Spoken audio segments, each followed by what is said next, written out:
After leaving the stunning Georgian house behind, we head off to visit the gardens. But first, we came across the Old Victorian Laundry, with a range of items that were used back in the day. Photos and information boards were on hand to explain how hard this job would have been for the laundry staff.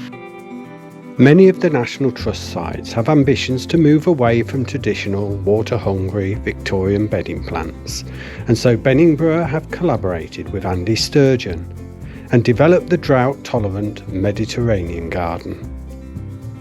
Designed to thrive in hotter, drier summers, the garden showcases this style of planting, and we are pleased to discover that this style of garden also looks fantastic in winter.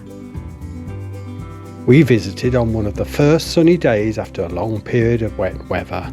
When the river walk was too wet for us to enjoy, the Mediterranean garden was looking fantastic and really put a smile on our faces. With relaxing water features and plants that look as good in winter as they do in summer, the garden was a real highlight for us.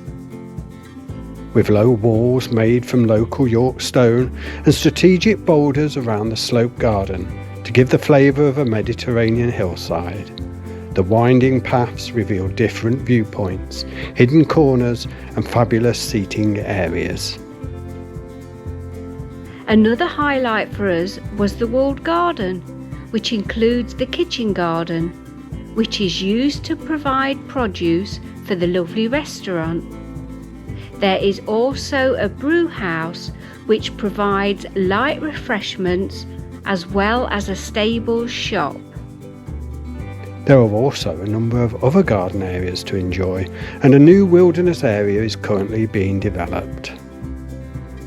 As we left the gardens, we came across the tool shed with an interesting collection of old tools and pots. A place where you can really feel the presence of the old gardeners that would have spent their lives working there. All in all, the gardens are well worth a visit, and whilst we expect that they would look amazing in summer, they still have beauty and interest to enjoy even after such a wet winter.